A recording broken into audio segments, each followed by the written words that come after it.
La colère des citoyens chinois envers les autorités augmente. La vidéo d'un producteur de pastèques est devenue virale sur les réseaux sociaux. Une entreprise chinoise a célébré la journée de l'armée populaire de libération avec des porte-avions américains. Si les États-Unis et la Chine étaient en guerre, lequel des deux soutiendrait le peuple chinois ? Les États-Unis cherchent à retirer les applications chinoises des magasins d'applications américains et les applications américaines des téléphones chinois, ce qui pourrait porter un coup sérieux aux fabricants de téléphones chinois. Et TikTok insiste sur le fait qu'il est irréprochable et qu'il ne présente aucun risque pour la sécurité. Mais sa société mère, en Chine, semble être sous la coupe du Parti communiste. Bienvenue dans Regard sur la Chine, je suis Vladian Huitens. 25 militants pro-démocratie de Hong Kong ont été inculpés pour avoir participé à une veillée en souvenir de la place Tiananmen. C'est un événement annuel qui a lieu depuis 30 ans. Le gouvernement de Hong Kong a interdit la commémoration de Tiananmen cette année, invoquant des problèmes liés au virus. L'annulation a été annoncée le jour même où Hong Kong a adopté la loi sur l'hymne national. Cette loi controversée criminalise le non-respect de l'hymne national chinois. Des milliers d'habitants de Hong Kong se sont rassemblés dans le parc Victoria pour protester. Aujourd'hui, plus de 2 mois après l'événement, 25 militants pro-démocratie sont inculpés pour leur participation. Les veillées en mémoire de Tiananmen à Hong Kong ont été autorisées en vertu de l'accord Un pays, deux systèmes conclu avec la Chine continentale. Sa loi de base promettait des libertés civiles telles que la liberté d'expression et la liberté de réunion. Mercredi 5 août, les activistes politiques de Hong Kong Joshua Wong, Agnes Chow et Ivan Lam ont comparu devant un tribunal de Hong Kong en rapport avec une manifestation organisée l'année dernière devant le siège de la police. Ils ont déclaré qu'ils n'abandonneraient pas. With the political prosecution that we face and under the threat of Beijing, it's not the time for us to surrender and it's no reason for us to live in fear. And under the strong sense of fear of the national security law, it is even more important for us Hong Kongers to not surrender and to continue to believe in the universal values of democracy and freedom. Les conflits entre les citoyens et le bureau de l'administration urbaine et de l'application des lois en Chine, communément appelés Changguan, se sont aggravés au fil des ans. En Chine, l'organisation est souvent connue pour son recours à la violence dans l'application des lois, ainsi que pour ses abus de pouvoir, comme le vol de marchandises aux commerces locaux et aux vendeurs à l'étalage. Une vidéo datant de mardi 4 août montre une productrice de pastèques jetant plusieurs fruits au sol sous le coup de la colère. La vidéo a été prise dans la ville de Baicheng de la province de Jilin, au nord-est du pays. La personne qui a mis la vidéo en ligne a écrit « Le Changguan n'autorise pas les producteurs de pastèques à installer des étals. S'ils essaient, le Changguan utilisera des charrettes pour emmener les pastèques. » Les deux propriétaires ont été vus en train de détruire les pastèques afin qu'elles ne puissent pas être emportées par le Changguan. On peut entendre l'agricultrice dans la vidéo. « Les gens du peuple n'ont aucun moyen de survivre. Nous ne pouvons plus vivre comme ça. »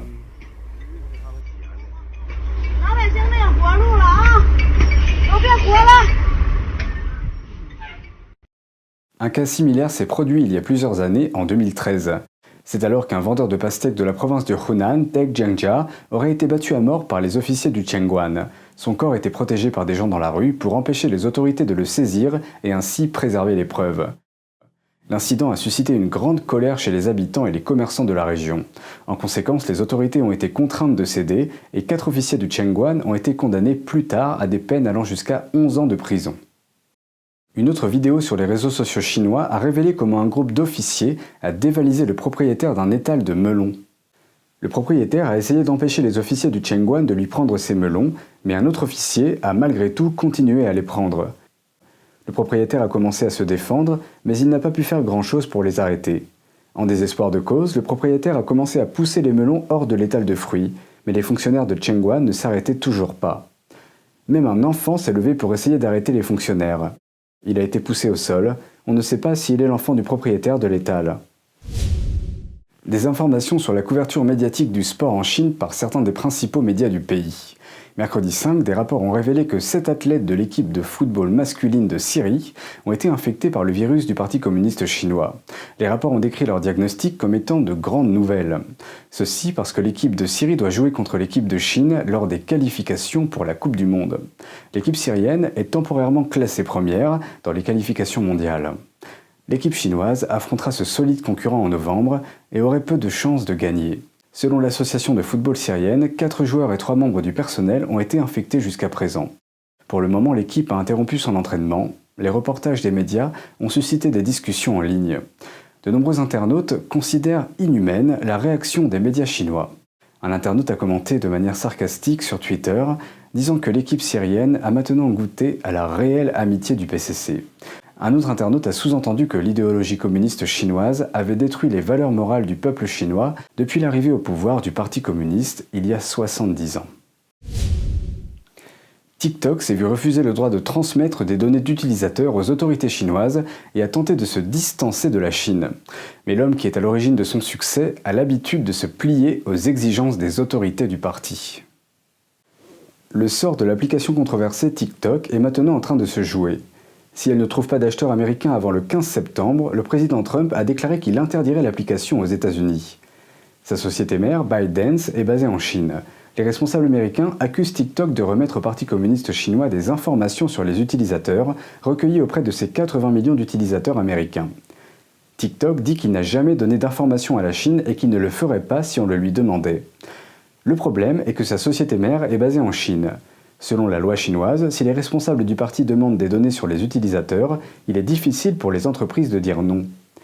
Zhang Yiming, le milliardaire à l'origine du succès de TikTok, a l'habitude de se plier à la volonté du Parti communiste chinois. Zhang a fondé ByteDance, la société mère de TikTok, qui est basée à Pékin. En 2018, ByteDance était l'une des startups les plus appréciées au monde. La même année, les autorités chinoises ont fermé une application de partage de blagues créée par l'entreprise en invoquant le contenu vulgaire de la plateforme. Zhang a répondu par une lettre d'autocritique disant qu'il avait « passé une nuit blanche teintée de profonde réflexion et de culpabilité ». Il a conclu que la société mettait trop l'accent sur la technologie, mais ne réalisait pas que la technologie doit être guidée par les valeurs socialistes fondamentales. Il a exprimé sa gratitude envers le soutien apporté par le régime à la compagnie et a déclaré qu'il incorporerait ce qu'il appelle les bonnes valeurs dans les productions de l'entreprise. Il a ajouté qu'il apporterait une formation supplémentaire aux employés sur les valeurs fondamentales du socialisme ainsi que sur le règlement. Il a également noté que ByteDance élargirait sa branche de contrôle du contenu de 6 000 à 10 000 travailleurs. Zhang semble avoir tenu sa promesse de loyauté envers les responsables du parti. 5 mois plus tard, près de 200 services de cyberpolice à travers la Chine ont ouvert des comptes sur Douyin, l'homologue chinois de TikTok. Mais publier du contenu sur la plateforme n'est qu'une partie de leur travail. L'autre moitié consiste à le contrôler. Les vidéos signalées ou rapportées par la cyberpolice sont l'une des principales priorités de l'entreprise et seront traitées en temps opportun. Une cérémonie a eu lieu pour marquer le jour où la cyberpolice est passée sur la plateforme Douyin. Un vice-président de ByteDance a même prononcé un discours. Mais il porte une autre casquette, celle de chef de la cellule du Parti communiste de l'entreprise. En Chine, les entreprises de plus de 100 employés doivent être composées d'une cellule du Parti communiste, et le chef de la cellule rend directement des comptes aux autorités locales du parti. Comme le vice-président, de nombreux employés importants de l'entreprise sont également membres du Parti communiste. Un document interne obtenu par NTD montre que, au sein de la succursale de ByteDance à Pékin, près de 140 employés sont également membres du parti. La plupart d'entre eux ont la trentaine et occupent des postes clés dans le domaine de la gestion ou de la technologie. La cellule du parti de l'entreprise s'est penchée sur la question de la loyauté de ses membres envers le parti. Elle a organisé des voyages sur les sites de la Révolution communiste en Chine, organisé des conférences pour les responsables du parti dans l'entreprise et a demandé aux membres de renouveler les serments qu'ils avaient faits en adhérant au parti. Les vœux incluent la promesse d'être prêts à tout sacrifier pour le Parti communiste et le peuple et ne jamais abandonner le parti. Les fabricants chinois de téléphones occupent un tiers des ventes mondiales de smartphones. L'impossibilité d'installer des applications américaines comme Google Maps ou WhatsApp pourrait être préjudiciable pour les vendeurs. Des instituts de recherche ont découvert que les applications chinoises, dont WeChat, surveillent le contenu des utilisateurs internationaux tout en alimentant la propagande des communautés chinoises à l'étranger. The Chinese companies are like minions that help the Chinese Communist Party expand its influence globally and bring harm to the world. Therefore, the U.S. restrictions on these companies and its clear network plan not only protects the American people, but actually combats these accomplices of the CCP while also liberating the Chinese people. Le commentateur des affaires chinoises dit que ces applications ont été favorables à la censure chinoise concernant l'apparition du virus qui a conduit à la pandémie. In fact, we have seen in this pandemic these Chinese apps, including WeChat and TikTok, what they have done is censor the truth and help catch whistleblowers. We know Dr. Li Wenliang was arrested after he used WeChat to spread information about the virus. Many Chinese died because of the censorship. Meanwhile, the apps helped the CCP spread fake news and delayed the truthful information from being spread to the world, causing hundreds of thousands of deaths worldwide. Today's casualties have a lot to do with these companies. We turned a blind eye to China's widespread technology theft. La décision d'affronter le régime chinois a été prise après les 4 discours sur la Chine prononcés par de hauts fonctionnaires américains qui sont considérés comme acteurs d'un changement majeur dans la politique américaine à l'égard de la Chine. Le 6 août, Pékin s'est opposé à l'action américaine, la qualifiant de diffamation malveillante et a déclaré que la Chine continuerait à promouvoir un environnement commercial ouvert. La Chine maintient un Internet verrouillé par son grand pare-feu qui empêche ses citoyens de consulter la plupart des sites web étrangers. Les principales entreprises technologiques américaines, dont Google, Facebook, Twitter et YouTube, sont interdites en Chine depuis des années. Les applications chinoises ont récemment fait l'objet d'un examen minutieux de la part de plusieurs pays. L'Inde a étendu son interdiction des applications chinoises aux géants chinois des moteurs de recherche Baidu ainsi qu'à Weibo, le Twitter chinois. WeChat et TikTok sont déjà interdits en Inde depuis fin juillet. Les législateurs australiens et japonais discutent également des problèmes de sécurité liés à TikTok. Des internautes chinois en rient d'une affiche conçue pour célébrer la journée de l'armée populaire de libération. Cette fête a pour objectif de montrer la gratitude de l'armée chinoise envers la sauvegarde du pays. Mais l'affiche a suscité quelques traits d'humour, car aucun des porte-avions ou des navires de guerre représentés n'appartient réellement à la Chine. Une société immobilière chinoise a conçu une affiche pour célébrer le jour de l'APL, qui tombe le 1er août. Dirigée vers l'armée chinoise, l'affiche se lit comme suit. « Merci pour votre protection, nous avons un toit et un monde ». Pourtant, les porte-avions et les navires de guerre qui figurent sur l'affiche n'appartiennent pas à la Chine. Ils proviennent des États-Unis, de France, de Grande-Bretagne, des Pays-Bas et d'Italie. Un internaute a posté l'image sur Weibo avec un commentaire demandant avec sarcasme « La flotte des porte-avions américains n'a-t-elle pas l'air un peu trop proche ?» Le média sino-américain The New Heights a mené un sondage en ligne plus tôt cette semaine sur Twitter, uniquement auprès des utilisateurs chinois. Il a demandé « Si les États-Unis sont déterminés à renverser le régime communiste chinois, prévoyez-vous de vous ranger du côté de l'armée américaine ou de l'armée du PCC si la guerre éclate ?» Les résultats montrent que plus de 80% des électeurs ont choisi de se ranger du côté des États-Unis, alors que seulement 8% environ ont déclaré qu'ils aideraient le PCC. 10% sont restés neutres. Un sondage de 2018 du portail web chinois NetEase a posé une question similaire aux Chinois.